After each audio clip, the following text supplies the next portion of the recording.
Gun, Germs, and Steel by Jared Diamond.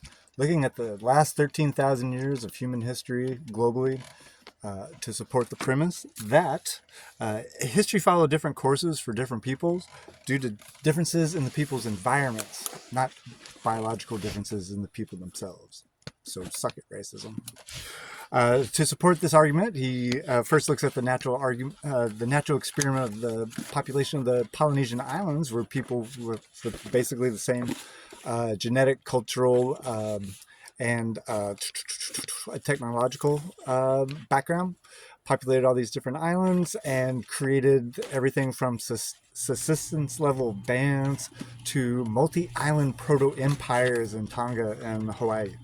The hugest factor in development of societies is food production.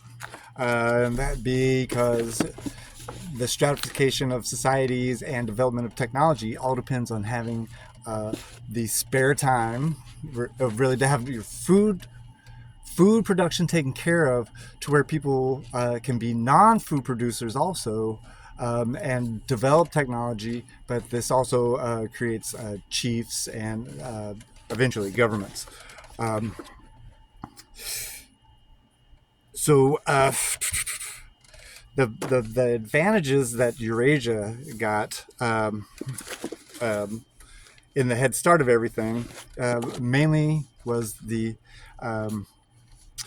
variety of species to begin the domestication process, both with plants. The domestication started with grains, large seeded grass species, of which 33 of the 56 species are found in Eurasia. When it comes to domesticated animals, it's even more impactful. The top 5, sheep, goats, cows, pigs, and horses, all originate from Eurasia. And so that gives them the head start with the good basis. But then the most important to transmitting that those advantages is the differences in the axes of the different continents. So everywhere but Eurasia has the vertical axes, which really impedes the transfer of people, plants, animals, technology. But Eurasia had the advantage of not only the head start with more to choose from, but easier dispersal throughout the entire continent. And so that led to really the big disparity between what eventually became the European culture and all the rest. And this summarizes what he was saying. You can pause that and check it out. But basically, the ultimate factors end up being the differences in the continental axes and the head start with food production.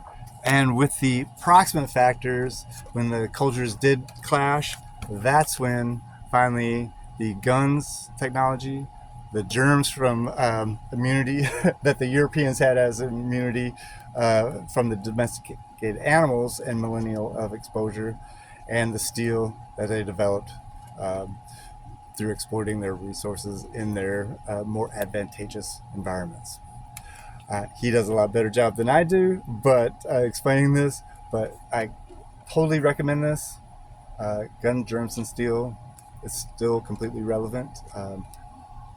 Check it out.